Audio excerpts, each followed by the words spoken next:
रात, रहस्य और रक्त की सुगंध। उत्तराखंड की पहाड़ियों के बीच बसा था एक पुराना और लगभग भुला दिया गया गांव, जमरा। ये गांव अपनी शांत वादियों और घने जंगलों के लिए जाना जाता था, लेकिन लोक कथाओं में इसकी पहचान एक और बात के लिए थी। यहाँ एक अंतिम किताब घर था, जहां वे किताबें मिलती थीं जो दुनिया से लुप्त हो चुकी थीं। नवीन 28 वर्षीय युवक देहरादून से इस गांव में आया था। उसके चेहरे पर गहरी सोच की रेखाएं थीं, आंखों में जिज्ञासा की चिंगारी। उसने बचपन से ही आत्मा, प्रेत और तंत्र मंत्र की कहानियां सुनी थीं। उसे ढूंढनी थी कर्ण पिशाचिनी की सिद्ध पर आधारित एक तांत्रिक पुस्तक, जिसके बारे में उसने एक तांत्रिक यूट्यूब चैनल पर सुना था। हंसी आती थी लोगों को ऐसी बातों पर, लेकिन नवीन हंसता नहीं था। हर सिद्ध के पीछे एक कीमत होती है, लेकिन कुछ इच्छाएं ऐसी होती हैं जिनके लिए आत्मा देना भी सस्ता सौदा लगता है। गांव के किनारे एक झुकी हुई सी पुरानी हवेली में स्थित था प्राचीन ग्रंथालय, जहां समय भी घबराकर धीमे चलता था। अंदर घुसते ही एक सड़ी हुई लकड़ी, पुराने कागज और धूप की तपिश से घुलती धूल की गंध मिली। वहां एक बूढ़ा व्यक्ति बैठा था, झुकी हुई कमर, झुर्रियों से भरा चेहरा और आंखों में एक अलग ही चमक। नाम पंडित सोमेश्वर नाथ कहते हैं। कभी वह खुद भी एक बड़ा तांत्रिक था, लेकिन अब किताबों का संरक्षक बनकर रह गया है। क्या चाहिए? उसने बिना ऊपर देखे पूछा। नवीन, एक पुस्तक है, रक्तवती की सिद्धि। पंडित जी के हाथ कांप गए। उसने धीरे धीरे गर्दन उठाई और उसकी आंखों में वही डर था जो वर्षों पहले किसी भोगी साधक ने अनुभव किया होगा। वो पुस्तक किताब नहीं, श्राप है। जो इसे पढ़ता है वह या तो मर जाता है या फिर कुछ ऐसा पा लेता है जो मरने से भी बुरा होता है। पंडित सोमेश्वर ने उसे एक लोहे की संदूक से बाहर निकाली हुई काले रंग की, खून के धब्बों जैसी स्याही में लिखी पुस्तक सौंपी। पुस्तक का शीर्षक था रक्तवती सिद्धि, मृत्यु और मोह का द्वार। नवीन के हाथ कांप उठे। उसने वहीं बैठकर पुस्तक के पन्ने पलटना शुरू किया। हर पृष्ठ के साथ उसकी सांसें गहराती चली गईं। उसमें साधना के समय, स्थान, तिथि, सामग्री, मंत्र और चेतावनियां विस्तार से दी गई थीं। अंतिम चेतावनी, यदि रक्तवती तुम्हारे सामने प्रकट हो जाए और तुम उसका नाम पुकारो, हे रक्तवती, मैं तुम्हें सिद्ध करने आया हूं, तो या तो वह तुम्हारी हो जाएगी या फिर तुम उसके हो जाओगे, सदा के लिए। उस रात नवीन जब अपने छोटे से गेस्ट हाउस में लौटा, तब तक सूर्य ढल चुका था। किताब अब भी उसके पास थी, लेकिन उस रात उसे नींद नहीं आई। आधी रात को कमरे के कोने से एक सिसकती सी आवाज आई। नवीन, वह चौंका। आवाज धीमी, स्त्री की थी, लेकिन पीड़ा में डूबी हुई। फिर दरवाजे की चौखट पर उसने एक साया देखा, एक स्त्री का, जिसके बाल जमीन तक लटक रहे थे, चेहरा धुंध में छिपा हुआ था। नवीन, कब? कौन? क्या तुम मुझे सिद्ध करना चाहते हो? साया गायब हो गया। नवीन पसीने में डूबा हुआ था। उसका डर अब जिज्ञासा में बदल रहा था। पुस्तक में उल्लिखित एक व्यक्ति का नाम था तांत्रिक अग्निवेश, जो पहाड़ों के उस पार एक खंडहर में साधना करता था। नवीन ने अग्निवेश को ढूंढ निकाला। काले भस्म से सना हुआ शरीर, गेरुए वस्त्र और आंखों में जली हुई राख की आग। अग्निवेश सच में भयावह था। नवीन, मुझे रक्तवती की सिद्धि करनी है। अग्निवेश हंसते हुए, सिद्धि मांगता है या मृत्यु बुला रहा है? अग्निवेश ने कहा, रक्तवती को बुलाने के लिए अमावस्या की रात श्मशान में 3 प्रेतों की चिता की राख, अपना रक्त और यह मंत्र। वह झुका और जमीन पर अंगारे से कुछ लिखा। एयुएम ह्रीं क्लीं रक्तवत्याय नमः, आगच्छ आगच्छ भूयात् सिद्ध्या मम। नवीन ने निर्णय ले लिया था। अगली अमावस्या वह उस श्मशान में जाएगा, अकेला, अपने भय के साथ। विराज, उसका मित्र, ने उसे रोकने की कोशिश की, लेकिन नवीन अब लौटने वालों में नहीं था। जैसे ही रात और गहरा गई, नवीन की खिड़की पर कोई दस्तक देने लगा। ठक ठक ठक, और खिड़की के बाहर एक चेहरा, लाल आंखें और एक भयानक मुस्कान। नवीन को किताब मिल चुकी है और तांत्रिक अग्निवेश से उसे वो विधि भी प्राप्त हो गई है जिससे रक्तवती, कर्ण पिशाचिनी को बुलाया जा सकता है। अब वह तैयारी में है, एक ऐसी अमावस्या की रात की जो उसके जीवन का अंतिम मोड़ भी बन सकती है।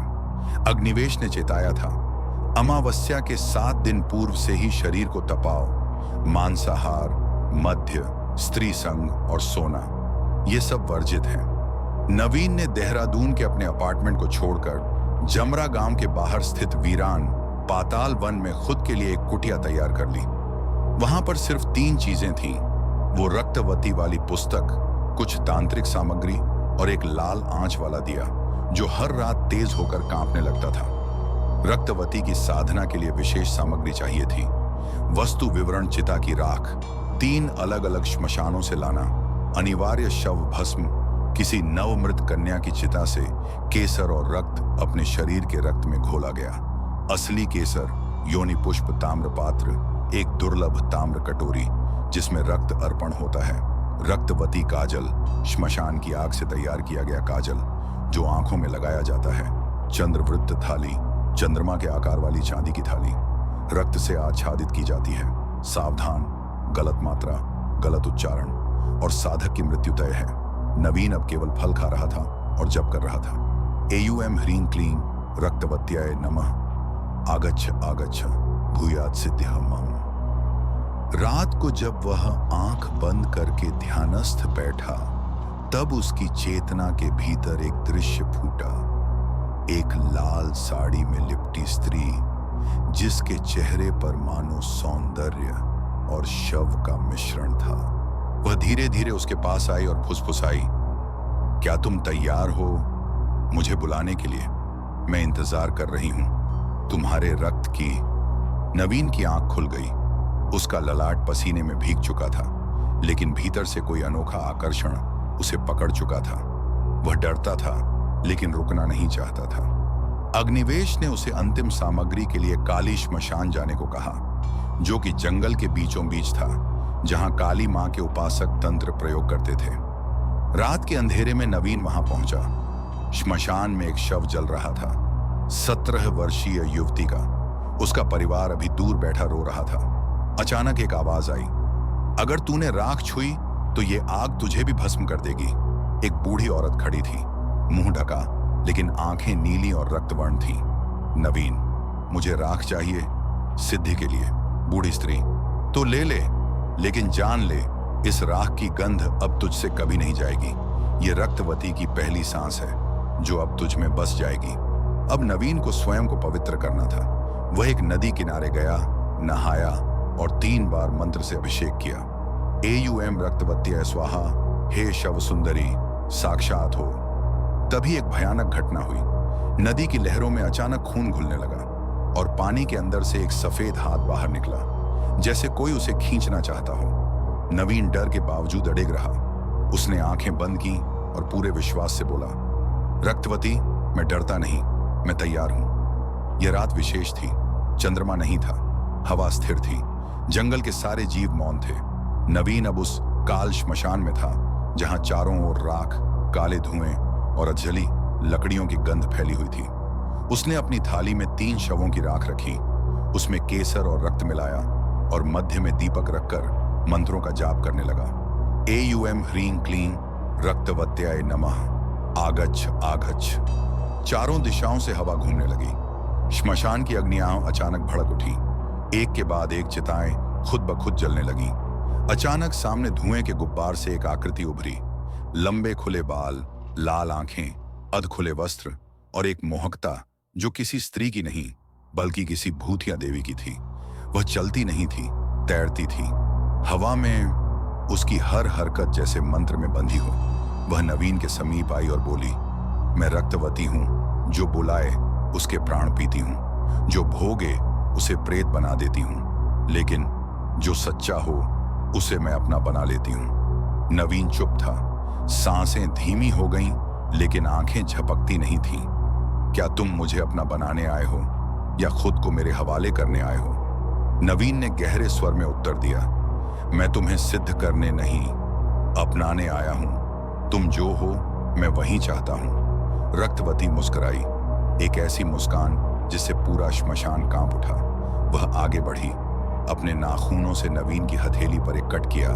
खून बहने लगा और जैसे ही उस रक्त की बूंद भूमि पर गिरी, पृथ्वी कांप उठी। अब पीछे लौटने का कोई रास्ता नहीं था।